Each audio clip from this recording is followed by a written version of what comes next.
Сегодня у нас в гостях очень опытный человек, человек очень опытный прежде всего во внешней политике. Это бывший министр иностранных дел Украины Володимир Охридсько. Вітаю вас. Доброго здоров'я, пане Ідаре. По интересное время живем. Звичайно. Я бы даже сказал, очень интересно. Є якийсь час, коли не є цікавим. Ну, не знаю, мне интереснее не встречалось еще пока. Ну, ви знаєте, я коли був ще молодим дипломатом, а це початок 80-х, це ще кінець 70-х, так довго не живуть взагалі-то, ну, але поза тим. От, і у нас склалася така ще в тому старому, як ми його називаємо, МЗС, група проукраїнських таких активістів. От, то, ви знаєте, ми мріяли і сподівалися, ну, просто це для нас була фантастична мрія, що десь під кінець століття все-таки Радянський Союз може розвалитися. Вы диссидентами были такими? Ну, були внутрішніми дисидентами. А как тогда выглядела вот работа дипломатов украинских в условиях СССР? Ну, формально ми були продовженням зовнішньополітичного курсу СРСР, як це тоді називалося. От, бо було Московське МЗС, яке було законодавцем всіх мод і так далі. І так далі. На нас дивилися, звичайно, через губу зверху, що там, українці, білоруси. От. Чому? Ну, тому що нам через те, що Україна була членом ООН, засновником ООН, з барського плеча дозволили брати участь у роботі міжнародних організацій. ООН, там, я знаю, там, МАГАТЕ,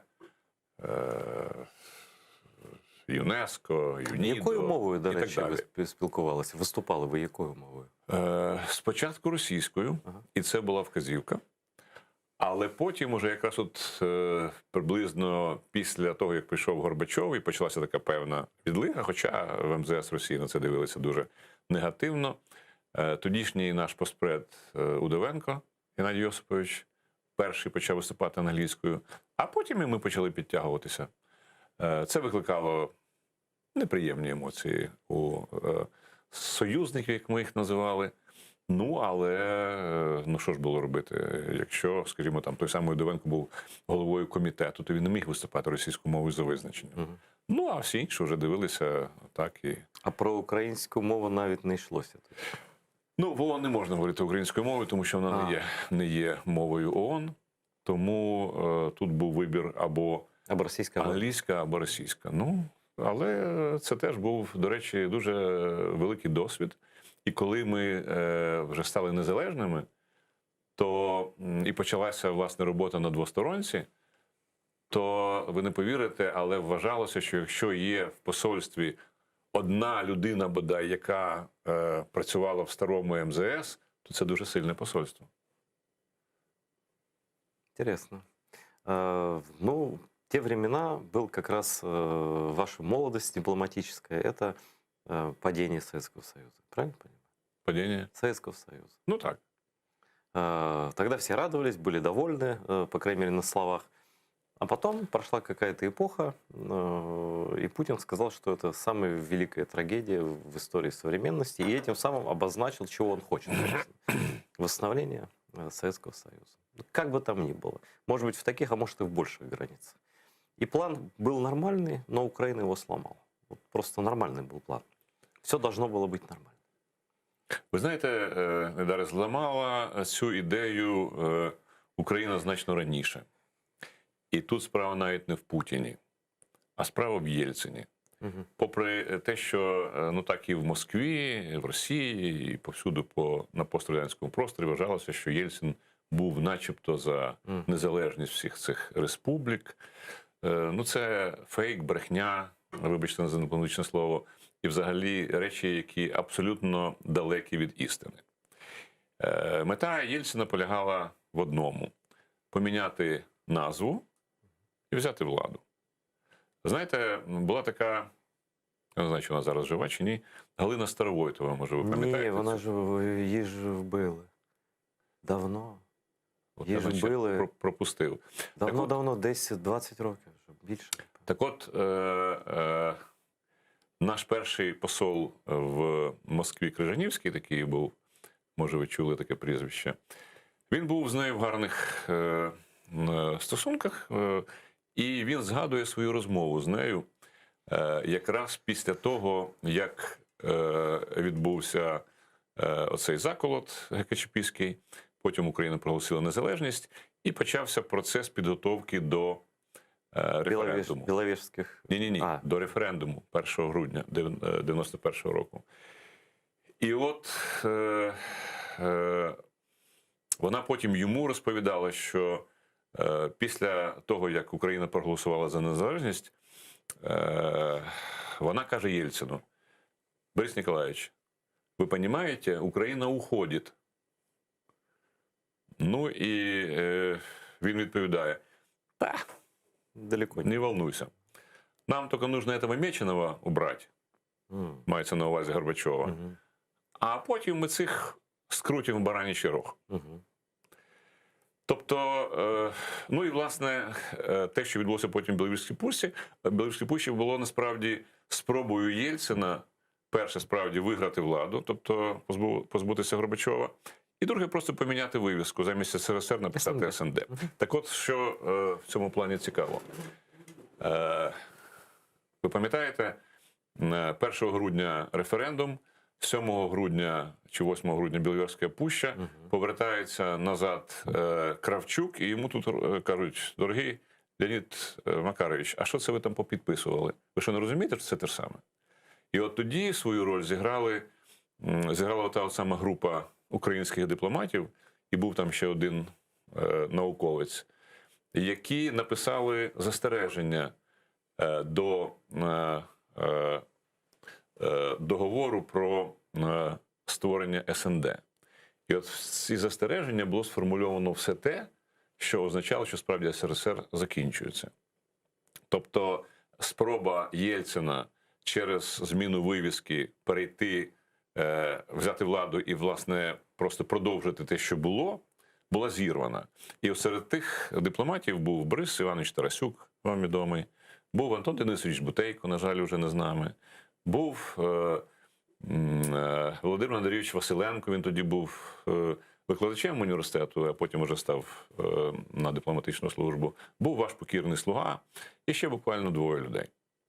Ось ми сіли в маленькій кімнаті, закрилися, написали оці, там, по-моєму, 11 чи 12 застережень, передали їх Дмитру Васильовичу Павличку, і на тому історія з Радянським Союзом для України щонайменше была закончена. Мне рассказывали, тоже свидетели тех событий, когда были первые саммиты СНГ, как себя вел Борис Ельцин. Как царь, он удивлялся, они приносили готовые документы какие-то и дали на стол. Там. Вы что, не поняли? Голосуйте, как я сказал. А українці говорили «нет», і його це страшно вибішувало. Ні, так я вам скажу більше. Були випадки, коли засідає Рада глав держав, готуються якісь папери, узгоджуються, а потім хитромудрі московські дипломати в узгоджений главами держав текст тихенько вносять зміни. І коли, от згадуваний мною Антон Денисович Бутейко, який тоді був радником зовнішньополітичних планів Кравчука, це з'ясовує і вихоплює буквально у Кравчука з-під рук документи, каже, не підписуйте, тому що тут зовсім не те, про що ви домовлялися. І от тоді вибухає черговий скандал, Бутейка починають там знищувати прямо на місці і таке інше. От такою була політика Російської Федерації. Тобто ваш досвід свідчить про те, що політика, зокрема зовнішня, Путіна, вона є прямим наслідком єльцинських бажань, які просто за відсутністю сили тоді не були реалізовані. І, власне, це є продовженням радянської зовнішньої політики. Тобто, насправді, всі ті речі, якими сьогодні користується Путін, ну, це калька з того, що вже було. Так. Може, це з царської Росії ще, з Катерини II. Ну, я би сказав, що щонайменше з часів розпаду Російської імперії. Згадайте, як починалася інтервенція проти української держави, проти всіх вільних держав навколо. Абсолютно. Ну, але просто я кажу зараз про Україну. Створюється фейковий радянський уряд, його десь там саджають в Харкові, Так. уряд звертається через 2 хвилини за допомогою, і війська Муравйова йдуть на Київ. Тобто все банально Ну, тільки з Фінляндією не вдалося. От тоді не звелося. Да і з Польщею. Да. Нам не пощастило. Тоді вони вискочили, хоча ви пам'ятаєте, що сталося з Польщею у 1939 році. А от фіни, маленька Фінляндія, от вона продемонструвала, але великою... що таке так. Ну, Але за незалежність і за волю треба платити. Що, власне, робимо сьогодні ми? Ну, времена действительно прошли, но манеры действительно изменились мало.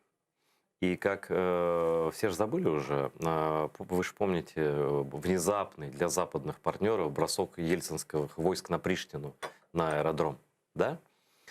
Когда вроде их пригласили как миротворцев, тут же американцы, тут же европейцы, и вдруг они садятся на свои БТРы и делают, что хотят. Вот тогда надо было просто, первое, еще до Чеченской войны это было, по-моему, да? Вот.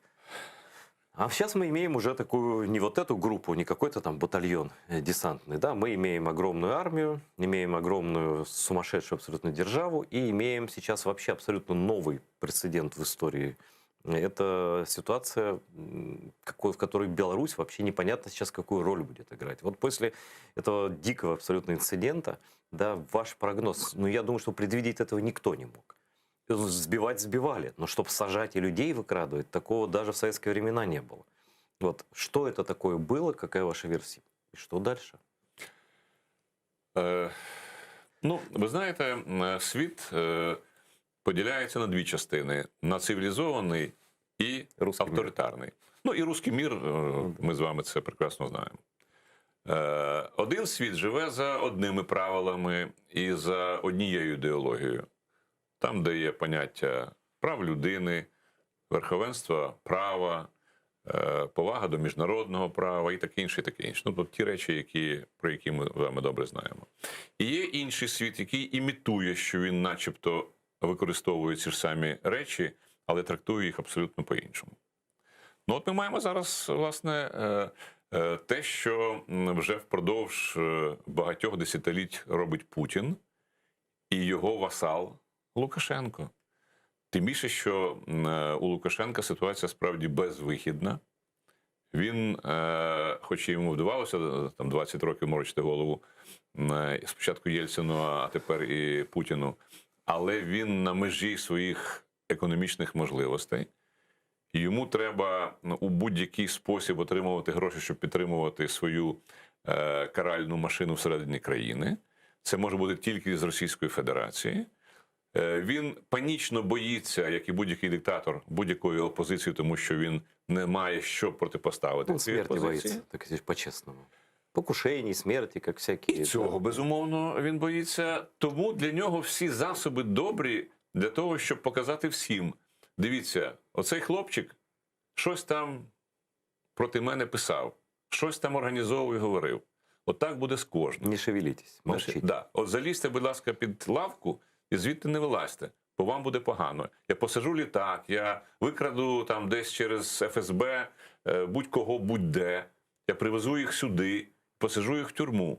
Так що ось оце ваша перспектива. А его коллегам даже говорят, ну, он оттуда ушел из этого издания, Next, кстати, ще в минулого вересня, минулого року. Але їм зараз йдуть погрози і кажуть невідомі, що це вашому колезі Роману ще пощастило, що його викрали, бо вас ми просто вб'ємо. Абсолютно правильно. Ну, давайте задаємо чудову в лапках практику ФСБ. Ну, що воно робить з тими, хто їм не подобається? Ну, Степан Бандера. Ну, трошки ціаніста вакалія в чай, там, чи полонія, чи новічка, там, чи ще ледоруб, чогось. чи новічок. Там. Да, тобто все, що завгодно. І все. Тобто, ну, цей грубіший.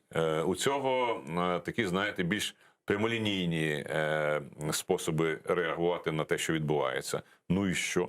А що, хіба це щось міняє в принципі? Суттєво ні. Я, знаете, что хочу спросить? А мог ли, вот, согласно дипломатическим понятиям, там, понятиям экстерриториальности и так далее, вот воздушное судно, оно ирландское, да? Оно никаким боком не русское, не белорусское. мог, допустим, их принудили сесть. Ну, принудили, очевидно. Да? Таким способом, другим так. А мог он не открывать двери просто и сказать, что я требую консула, я требую, не знаю, там, посольства ЕС сюда, я протестую против обыска пассажиров и так далі. Ну, ви знаєте, тут питання справді трошечки складніше. Є ІКАО, Ну, є стандарти, які регулюють ситуацію, коли, скажімо, ну, поступає інформація, що ваш борт замінований. угу. Тут, я думаю, більше працює саме безпековий аспект, ніж И он перекрывает вот это... Абсолютно, бо тоді на перший план виходить питання про безпеку людей. І тут уже не питання про те, до якої країни ти належиш, Я а понял, тут треба рятувати смотрите, пасажирів, екіпаж і так далі. Но все-таки дверь в лайнер закрывается изнутри. Так. Там нет ручек снаружи. Ее можно заблокировать. И гипотетически можно, я вот долго об этом думал, если тебе в полете человек говорит, это из-за меня посадили, из-за меня сейчас убьют, это говорит этот парень, Роман, он говорит, стюардесса, она передала это, значит, и так далее. Хотя у них же эти ФСБшники были на борту. Ну, це да. по-перше. По-друге, ну, є ж спецназ, який відкриває будь-які двері. Но это был пане уже Ігоре. другой калинкор. Ну, як то ви знаєте, кажуть. це просто продовження того ж самого. Це той самий злочин. Ну, було б одним більше, одним менше. Вы знаете, а мне кажется, вот это непротивление абсолютное, вот поведение экипажа, который совершенно ничего не предпринял для того, чтобы долететь вот эти 2 минуты до Литвы. Ну хорошо, да, угрожали сбить, да? Могли сбить. Раз такой сумасшедший, там он мог отдать любой приказ, да, и русские могли. Они вон в Донбассе сбили, и ничего, да? Но вот то, что по первому требованию им отдают людей, по первому требованию открывают двери, без всякого сопротивления, без даже формальной попытки вызвать консула Евросоюза, да, который это... Мне кажется, это их настраивает на такой лад, что в принципе можно все. Ну, я з вами згоден. Тобто, і тут навіть питання не в цьому конкретному випадку. Ну, вже давайте порахуємо, скільки всього було. Да. MH17, агресія проти Грузії, агресія проти України, Сирія, ну, мільйон там отруєння Навального, вбивства в Берліні, вбивства в Лондоні, ну і так далі, і так далі. Тобто, якщо порахувати, то, ви знаєте, список виходить такий, що вже нема куди штамп ставити. І вже давно, якби була політична воля у наших західних друзів, то Росія вже повинна була б стояти в позі глибокого пардону, вибачайте, і розраховуватися за оцима всі своїми злочинами і так далі. Але ж цього не відбувається. І я можу пояснити, чому. Ну, тому що є принципи і є гроші. Знаєте, я ще вчився в радянські часи, і нас змушували вивчати труди класика марксизму-ленінізму. Тут ви ж такого вже не проходили. Ні, я застав трохи. А ми ходили в Центральну наукову бібліотеку чи в університетську бібліотеку. І виписували цитати. І там, цитати там все було. Так от, Карл Маркс, видатний діяч світового комуністичного руху, писав, що якщо прибуток більше 300%, то будь-який капіталіст продасть свою рідну маму. Угу. Так воно і є. Тобто, якщо ринок в 140 мільйонів людей, чи скільки їх там може зараз менше, є відкритим, і ви можете туди продати все, що завгодно, починаючи від шнурків і кінчаючи, там, я не знаю, космічними якимись апаратами, то ви це будете робити, тому що вам це вигідно. Учитывая, где жил Карл Маркс, это немецкий анекдот такой. Про то, что родную мать продам. И мы как раз это наблюдаем сейчас. Так от, ви знаєте, це стосується всіх. Більше того, тут треба віддати належне вмінню Путіна розбиратися в психології людей. Ох, точно. Вот что умеет, то умеет. Це класна підготовка, яка була проведена ще, мабуть, в ті часи, коли він просто вчився ще в цих кагебістських школах. То даже не про него лично. Я просто уверен, там отдельный отдел психологии работает так по этим... Без сумніву. Да, і от лідерам. коли йде процес вивчення людей, коли вони бачать, що цих людей можна корумпувати, купувати, шантажувати потім відповідним чином і так далі. Коли заводяться шалені кошти в економіку тієї чи іншої країни. Коли сьогодні, ну от ви знаєте Андрія Андрійовича П'янковського, який зараз працює в Вашингтоні, От він говорить про 1 російський мільярд, який заведений з Росії в американську економіку. Інші деякі російські експерти говорять про 2-3 мільярд, трильйон. Сорі. Миллиард это то, что Путин, я не знаю. Там. Трильйон. Інші говорять про 2-3 трильйони. Ну і уявіть собі, це ті гроші, які вже працюють в американській И економіці. это мы еще не говорим о том, что в каждой из вот этих стран западных большое количество русских иммигрантов, среди которых каждый пятый как минимум связан с ФСБ. Без сумніву. Да. Без сумніву. І створюється 5-та колона, яка починає діяти. Але ви знаєте, мені здається, що головна тут навіть не 5-та колона. Головна – це спілки підприємців, які відчувають, що їм треба заробляти. Ну, как в Германии. Вот Северный Абсолютно поток. точно. Же, да. Абсолютно точно. Вони діють на політиків. І якщо навіть пані Меркель хоче і розуміє, що Північний потік-2 – це бяка, це не потрібна річ, тому що всі економічні розрахунки показують, що смислу в ньому немає ніякого. Все говорят в один голос. Это инструмент политического влияния. Звичайно. І все равно. Ну, дивіться, якщо він навіть буде введений в експлуатацію, його потужність буде всього-навсього використовуватися до 50%, тому що такими є регуляції Європейського Союзу.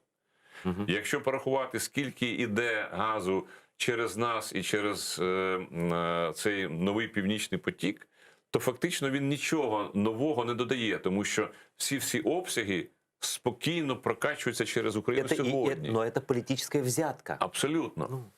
Але для німецького бізнесу це важливо. Це трошечки дешевше, ніж те, що можна отримати як зріджений газ з Америки. Ну, это же... І тому, вибачте, ця промислова еліта, цей бізнес тисне на пані Меркель. І вона змушена приймати такі правила. Отсюда и разговоры. Путин это не так страшно. С ним можно договориться. Звичайно. Вот они говорят, вот этот поток, это значит войны не будет, значит он хочет с нами торговать, Путин, да? А сейчас Путин еще сделал вот такой подарок, посадил самолет ему там с жертвой, и вот он изгой такой, Лукашенко сумасшедший, и тут такой стоит Путин и говорит, так условно, это мой песик, да? Он что, плохо себя ведет? Я могу приструнить, если что. Ну, как варіант, да? Як варіант, так. Ну. Це правда, хоча, ви знаєте, тут про Білорусь, мені здається, треба говорити в двох іпостасях, якщо дивитися з точки зору Заходу. Перша, вони розуміють, що білоруси – це європейська нація. Це безперечно. Це безперечно. Вони так само розуміють, що Путін настільки сильно вліз в Білорусь, що зараз її просто відірвати, якщо спрощувати, неможливо. Як Україну, наприклад. Да. Тобто процес має бути просто довгостроковим. І вони, я думаю, грають зараз вдовго. Тобто їм важливо, щоб Білорусь не залишилася 100% вже поглинутою Росією.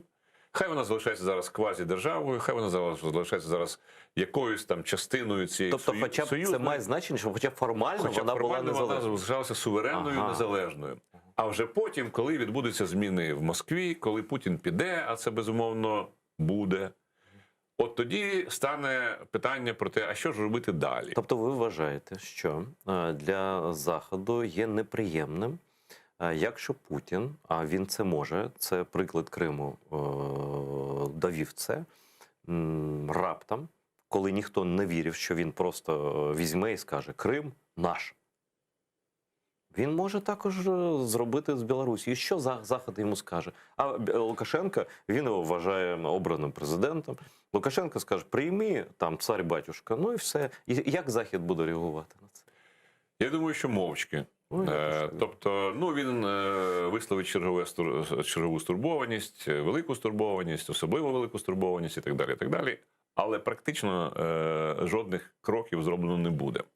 Захід буде просто чекати того дня Х, коли ситуація в Росії почне змінюватися. Ну, якщо з нашого боку дивитися на це, я думаю, що нам навіть краще, якби він відверто сказав, що Білорусь моя, все. Тобто,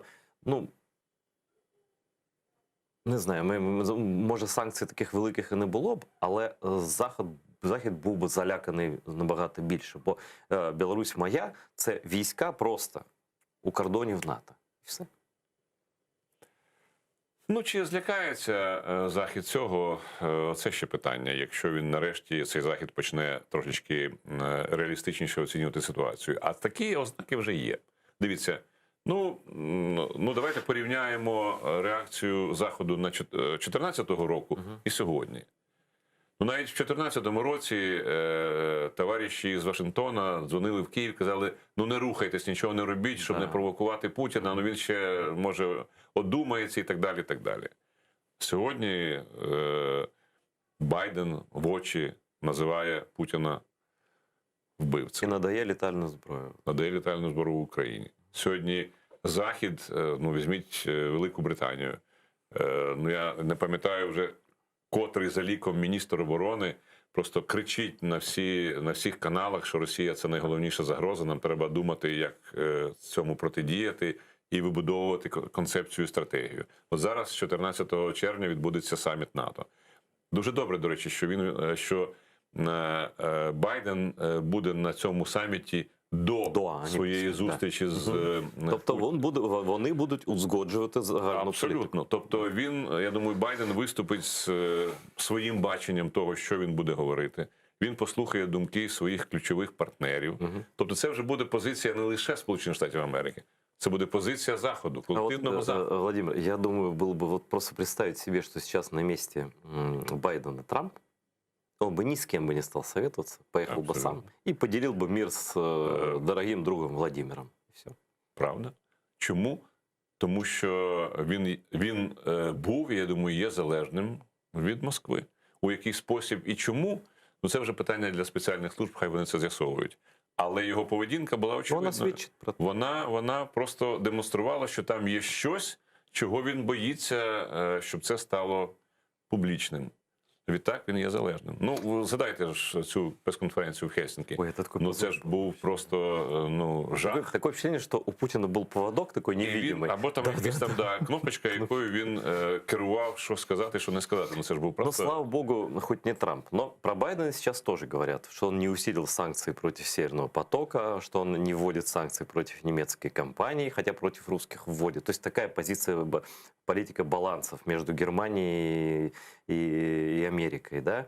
И то же самое тревогу вызывает, ну, в Фейсбуке же пишут, вы же читаете, тоже люди спрашивают, значит, а не значит ли вот эти слова Байдена про то, что мы хотим предсказуемых отношений с Россией, учитывая, что Россия последние годы абсолютно непредсказуема ни в чем, совсем ни в чем не предсказуема, они везде лезут и везде творят, что хотят. На что рассчитывает Байден, не слабая ли эта позиция? И чем может закончиться этот саммит с Путиным? Ну, знаєте, мені здається, що Байден грає таку дещо багатошарову гру. Тобто, ну дивіться, ви згадали Трампа. Ну що він зробив? Він розвалив трансатлантичну єдність.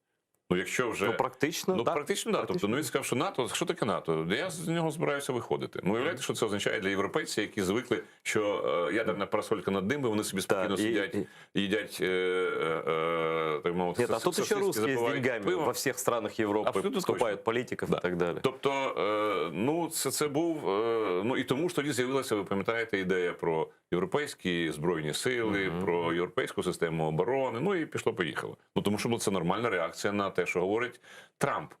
І вона була об'єктивною. Трамп своє завдання чітко виконував. Він розвалював западне єдинство як по нотам просто. Правда. Да. От. Тому, ну, тепер у Байдена, ну, перша і найголовніша, мені здається, мета – спробувати цю єдність відновити, щонайменше, ну, дати якийсь сигнал своїм партнерам, особливо Німеччині, яка є все-таки ключовим елементом цієї безпеки в Європі, що ми з вами будемо домовлятися, ми з вами будемо говорити. І мені здається, що ця його формула, що, мовляв, я хочу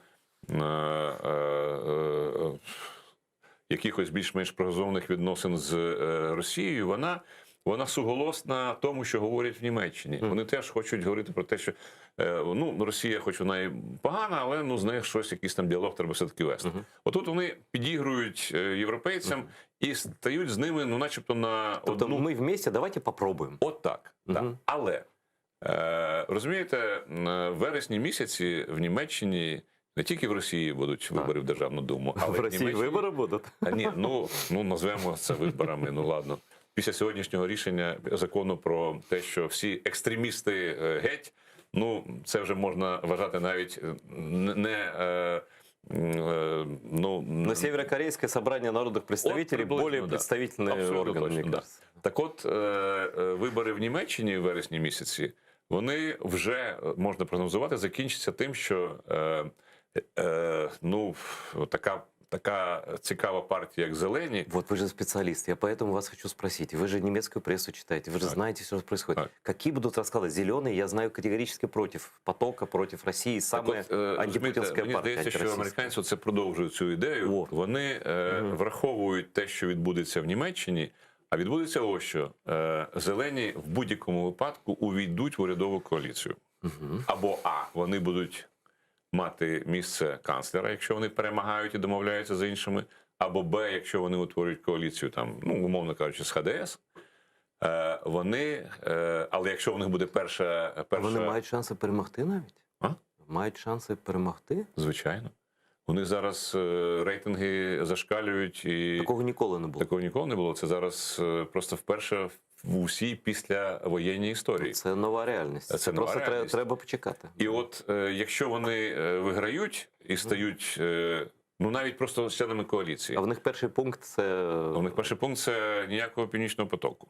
І зараз у нас тут був в Києві співголова цих зелених, і він ще раз це підтвердив. Підтвердили, так? Тобто, Тобто це не предмет для компромісу. Ні. Я думаю, що американці просто делікатно працюють над тим, щоб вони самі прийняли рішення. Потягнути час, щоб з пані Меркель все було добре, щоб вона, уходячи, не сказала, що американці Там погані і так далі. надавили на нас. Там, От. да. А що потім, ну, об'єктивно, цей процес завершиться тим, що зелені заблокують цей варіант і в урядовій програмі, а вони там перед тим, як формують уряд, підписують програму. Буде написано, що Північному потоку 2 – ні.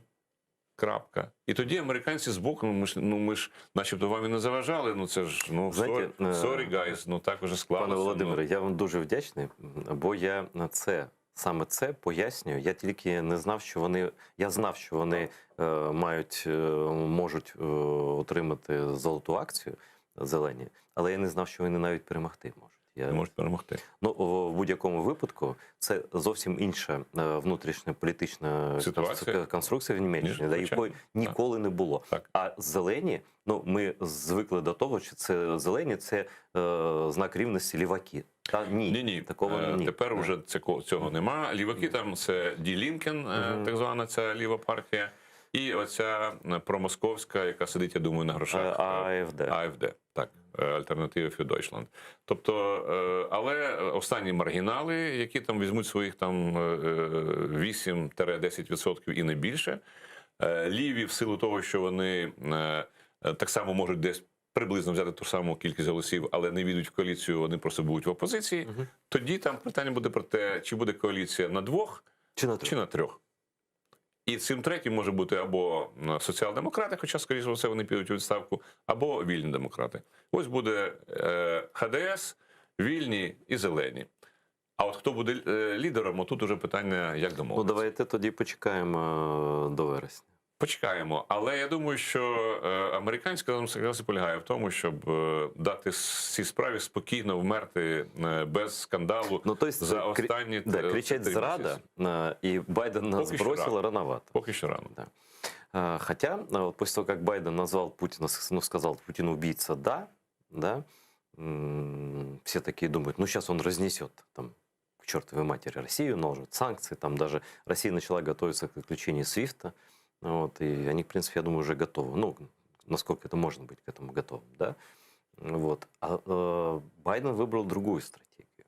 Вот с чем-то можно сравнить? Эта стратегия похожа на стратегию Рейгана или как антипод стратегию Картера, которая, наоборот, была поощрением этого режима советского. Вот ви ж... Ну, знаєте, один з ваших колег мене вчора запитав, каже, у вас немає такої асоціації, що, мовляв, от ця зустріч, яка була між Горбачовим і Рейганом, вона означала кінець холодної війни.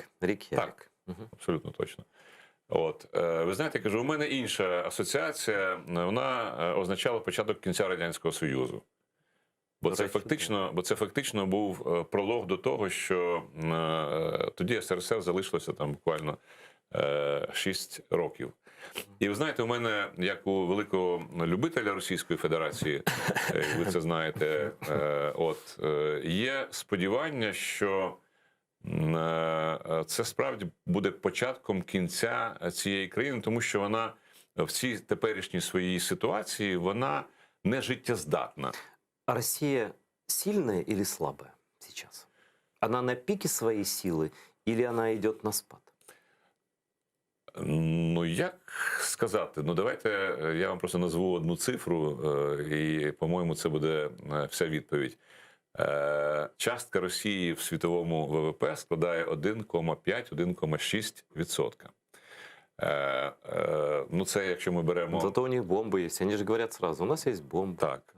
Якщо говорити про ядерний потенціал, там справді Російська Федерація може поки що конкурувати з США. Але давайте задаємо, я вам ще назву дві цифри. Військовий бюджет Росії складає 65 мільярдів доларів. Військовий бюджет Америки складає 600-700 мільярдів доларів, 10 разів більше.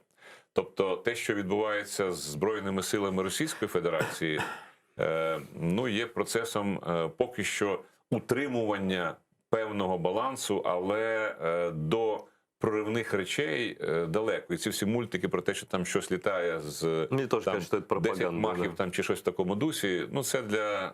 Не, ну они могут какой-то один экземпляр собрать и можливо, показать. там. але це не є тим, що називається система, міць і так далі. Для того, щоб щось працювало в армії, це має бути застосування цього озброєння повсюдно. Це мають бути навчені військові, це мають бути підготовлені відповідні місця дислокації там, і так далі. Так далі. Це ціла система, це не так просто робиться. От тому, ви знаєте, поки що у Росії залишається в основному одне – ядерний шантаж. Мгм. І от мені здається, Байден зараз теж Прощупать хочет Путин. логічно хоче зробити те, що, власне, зробив свого часу Рейган. Він просто втягне Росію в таку гонку озброєнь, але зараз вона вже вимірюється справді десятками мільярдів доларів, яку російська економіка, в силу того, що вона стагнує і не розвивається, знову такий приріст 1,2-1,3%. Це нуль. Це практично нічого не означає. Згадайте 25-30 мільйонів росіян, які офіційно за межею бідності. Задайте Дерипаску, який недавно сказав про Кого это 70 мільйонів. интересовало когда-то? Голодранцев гнали на смерть и все. Ну, ви знаєте, все ж таки часи трошки міняються. Отже, економічно Росія виграти гонку озброєнь не може. Ну, це правда. Ну, Вона, якщо буде втягнута в цю гонку озброєнь, вона витягне ноги, вибачте за це слово, ну, впродовж кількох років. Владимир, а как это может выглядеть? Я помню же прекрасно. У нас в школе были политинформации, и я очень все читал. И это была программа СОИ, у нас их называли «Звездные войны». Так. В Америке называлась «Стратегическая оборонная инициатива». Это чем-то напоминало, ну, по смыслу, «Железный купол». То есть сбивать ракеты из космоса, наводить и сбивать ракеты над территорией Советского Союза или над морями, чтобы они не... То есть, грубо говоря, когда русские выходят и говорят, мы вас сейчас запулим бомбой, сказать, ну попробуй. Хотя у тебя там и упадет по Челябинском или там где-то упадет, да, ну, то есть большая часть, по крайней мере. Ну, вот Израиль показывает, что они могут сбивать там до 90, там, причем там-то вообще, там взлет, и вот до ближайших пунктов населенных, на 2, 3, 5 минут подлет ракеты, и их даже сбивают. А тут все-таки ракеты дальние, они достаточно медленные, они летят, их видно со спутников. Что может Байден ему сказать? Если ты, ну, я просто предполагаю, не будешь вести себя как человек и не будешь, так сказать, двигаться куда-то в сторону от эскалации, то мы можем такую систему предложить, и тогда ваш... Так, ви знаєте, ну це вже, власне, є. Ну, зараз, ви, я думаю, теж читали про інформацію про те, що американці зараз виходять на норвезькі військові бази і працюють там уже доволі ефективно. А що таке Норвегія і Росія? Це, власне, ви кажете там про 5 хвилин, а там буде 2 хвилини. Бо якщо запускається ракета з Норвегії, то вона до якогось певного пункту в Росії летить, ну, знову ж таки, рівно стільки, скільки їй потрібно, і її перехопити вже практично неможливо. Ну, дивіться, якщо навіть це буде через Польщу, це навіть може бути просто через Середземне море. І все одно це кілька хвилин. Тобто зреагувати в такій ситуації практично неможливо. Ну, хай це буде 20 хвилин. Ну, от понятно, давайте порахуємо, що можна зробити за 20 хвилин. От іде інформація, старт ракети десь в східному Середземноморі. Що робити? Доповідати військовому керівництву спочатку, військово повинно доповісти політичному, політичне повинно прийняти рішення. Тобто навіть на оцей червоний телефон для зв'язку вже практично не вистачає часу. Тому ну, ці заяви Путіна про те, що ми там вас відправимо в ад, а сами попадем в рай. Ну, вот смотрите, то, что он в Сирии войска держит, уже точно туда ракеты привез какие-нибудь. Он рассредотачивает базирование ракет, чтобы осложнить вот решение именно этих, в том числе, задач, по-моему. И Крым для этого тоже. Так, це правда. Ну, але ж ви самі задали про Купол. І Білорусь. Да. Я думаю, що НАТО має достатньо гарних можливостей для того, щоб чітко і ясно перехоплювати все це, що відбувається, не випадково туди заводяться. Даже сейчас. Даже сейчас. Скажите, а вот вы же участвовали в переговорах и с русскими, и с американцами. Ну, может быть, с тех пор что-то изменилось, может быть, и сильно. Но как могут проходить разговоры между Путиным и Байденом? Вот представьте, что вы Байден, а я Путин. Кстати, вы чуть похожи на Байдена. Я не знаю, говорили вам или нет, но немножко похожи. Вот. Займемося родословною, може, десь там щось відкопаємо. Ну, хоча я сумніваюся. Да не, просто вы такой высокий, статный человек. Байден тоже высокий такой достаточно. Вот. Но и с опытом политическим тоже большим. Он вообще, по-моему, самый пожилой президент. Він знає все. Справді, Ну, вот они садятся за стол. Во-первых, ну вот сейчас уже спорят, пожмет он руку или нет ему после того, как он убийцей называл. Это я вам заголовки прям вижу. Рукопожатие с убийцей. Ви знаєте, думаю, що так. Думаю, що це відбудеться. Угу. А от далі, коли оці перші хвилини пройдуть, коли там всі наклацають фотографії і оці заголовки підуть, двері закриються, і я думаю, розмова буде настільки жорсткою і настільки прямолінійною, що ну, там до дипломатии будет... Я вот про это хотел спросить. Вот как вы, как Байден, будете разговаривать со мной, с Путиным? Что, вот прямо все будет сказано, без всяких вот... Ви знаєте, ну от у вас, я бачу, на столі там аркуш паперу. Нет. Так? Ну, дать вам? Ні. Угу. Просто Байден протягне Владимиру Владимировичу аркуш паперу. Без будь-яких заголовків, без нічого. Просто non-paper це називається. Така собі от, форма, ну, начебто, от, пропозиції. І там буде пункт 1, пункт 2, русским пункт 15. по белому будет написано? А? Русским языком? Тому що команда пропрацює це до деталей. І це буде передано як пропозиції, як треба себе поводити. Зарані или во время переговорів? Під час. Ні, ну зарані не можна. Зарані не можна. От. Реакція буде, звичайно, негативною. Зав'яжеться якась певна дискусія. Може, навіть на повишених тонах? Думаю, що ні, але тут буде гра нервів. Тут уже якраз вступає в силу психологічна підготовка і здатність людей тримати удар, навіть суто зоровий. Коли з того боку російського буде сказано «ні, це не то, це не сьо, не так» і так далі, під якимись приводами правильними чи неправильними, в основному неправильними, буде витягнута друга сторінка.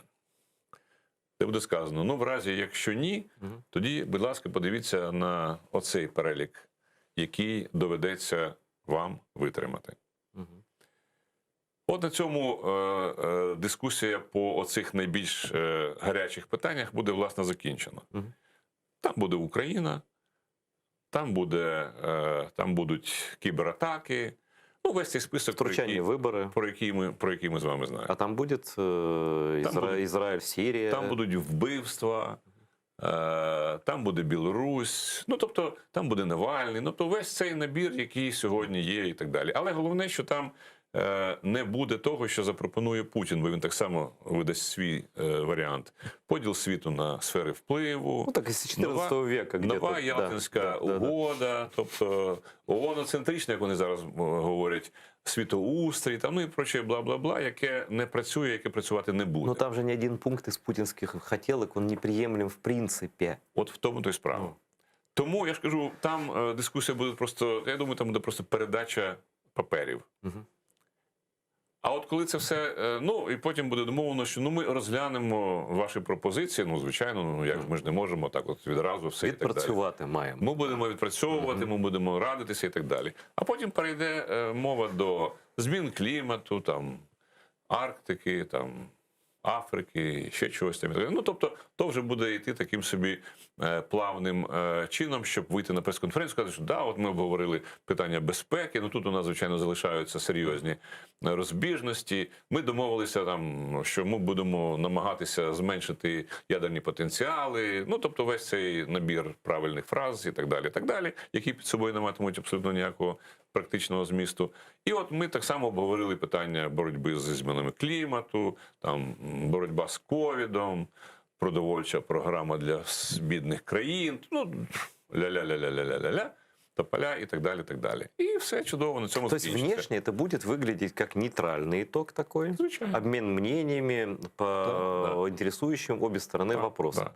Но так это на самом деле это будет, ну то есть все поймут, кто чего от кого хочет. И Путин должен понять, что есть какие-то красные линии. Очевидно. Ну і в цьому смисл самої зустрічі. І я думаю, що саме заради цього, щоб просто так дивлячись в очі і передаючи ці пункти, власне, Байден і хоче з ним побачитися. Бо, Вот розумієте, да, вот это вопрос. Зачем именно видеть его? Вот и даже так можно передать. Ні. Вот вы дипломат, Ви знаєте, расскажите, ні, интересно. це тоді не так діє. Тут потрібен особистий контакт, потрібно зрозуміти людину, потрібно побачити його, побачити і зрозуміти, що там за черепком чи під черепком. От, зрозуміти, яким чином на нього треба впливати і діяти, і просто запропонувати варіант. А вдруг... Тоді це вже має якийсь певний такий морально-психологічний відтінок. Ну я ж тобі говорив, а ти що? Не Ну, слышал, так не можна. От. Тому от цей момент є так само дуже, дуже важливий. Это очень интересно, что вы говорите, но были и как бы несчастные случаи при подобных свиданиях. Например, когда Джордж Буш младший, притом это был последний, по-моему, президент США, который был действующим военным, он заглянул в глаза Да, і побачив там и увидел щось, там... так. Что он там увидел? Нет, добро, не помню, мир, что Ні, ну ли? там він там побачив того, що там ніколи не було і не могло бути. Він просто погано готувався. Скажу вам відверто. Я бачив пана президента Буша, так як вас, коли він прилітав з візитом в Київ. І це було 1 квітня 2008 року перед самітом НАТО в Бухаресті. І він казав президенту Ющенку, ми зробимо все, щоб ви ПДЧ отримали. Ну, такий собі, знаєте, трошки розв'язаний, такий... Ковбой, так от, стоїть пляшка з водою, стоять, звичайно, там склянки і так далі. Які там склянки? Раз, там, Поїхали. Ну, це таке, це все те, що американці можуть інколи дозволити такий собі, Да, даже не англичане. ковбойський Да. підхід, думаючи, що так можна по-ковбойськи це все зробити. Ну, на жаль, бачите, тоді цей ковбойський наїзд А потом была война спрацював. против Грузии. А потім була відразу війна в Грузії, а вони все одно ще думали, що з Путіним можна про щось домовитися. Згадайте Саркозі, згадайте всіх тих, хто... Столько всего было, Владимир, столько всего было вот на эту тему, взглянуть в глаза Путину, давайте поговорим. Да. Але ви знаєте, слава Богу, що вже зараз від цього всього починають поступово, але невпинно відмовлятися. А вы знаете Байдена? Лично? Ну, десь там якісь такі... Ну, не разговаривали. Не. Но все ж таки, вы же общаетесь с коллегами, там, вы видите его, опыт есть. Вот он, я прошу прощения за такое, я не буду говорить это, как это по-русски, скажу, он с орешками, этот человек, или нет? Как говорят англичане. Ну, я би сказав, що він знає, що він хоче. Він людина, яка чітко вміє формулювати мету, інтерес і йти до нього. Інколи цей шлях буде кружним, тобто непрямим, але це зовсім не означає, Тобто що... кінцева мета в нього чітка. Звичайно. Яка вона?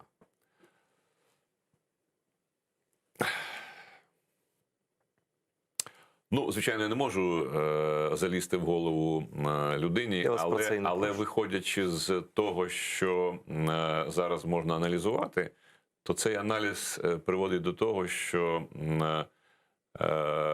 до певної міри стримувати Росію, головну увагу переставляючи на Китай, тому що Росія в цьому економічному плані справді Ну, погрешність. стрімиться к нулю, як кажуть математики. Ну, от. А Китай навпаки піднімається, і це справді створює проблему. А от Росію десь тримати от в тому такому, ну, знаєте, стані, ну, добре, ми на вас звернули увагу. Ну, Бог з вами вже. Ви так хотіли, щоб ми з вами Но поспілкувалися. не давати точно йти далі, нікуди. Абсолютно. Тобто там, розумієте, головний інтерес економічний. І він рухає всім в цьому світі.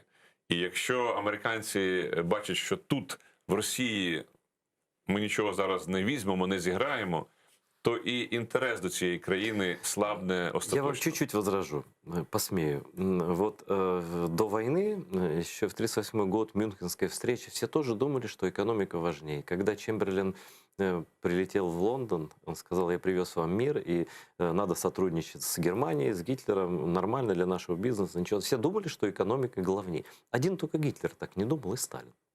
Це і вони правда. перевернули мир. Так, але розумієте, Росії справді зараз нема що запропонувати. Це за відомим висловом, на жаль, покійного Маккейна, країна бензоколонка. Ну і, до речі, от теж цікавий факт. Ви знаєте, що з 25-го року об'єктивно почне зменшуватися видобуток нафти в Російській Федерації, особливо під впливом тих санкцій, які... Вот еще бы сейчас санкции добавить, не «Северные потоки-2» строить, а давай без санкций, и тогда через пару-тройку лет мы бы имели дело совсем другое. Ви знаєте, це правда. І я вам скажу чесно, навіть за цих умов, рівно через 10 років, Російська Федерація не зможе забезпечувати власних потреб в нафті. Тому, а що таке нафта для Російської У них Федерації? дрова есть. А? У них дрова есть. І валежник. Правильно, але ви знаєте, на дровах російський бюджет не закриєш.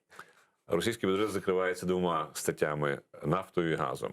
Якщо ці два джерела починають зменшуватися і зникати, ну, тоді, вибачайте, зникає все те, що називається російською економікою. Ну, мы возвращаемся к Рейгану и к Советскому Союзу. Когда оказалось, что это колосс на глиняных ногах. И эти две глиняных ноги как раз и были нефть и газ. Так от вони так само залишилися в Російській Федерації. І нема жодних підстав думати, що там щось зміниться. Тому, ви знаєте, я дуже оптимістичний.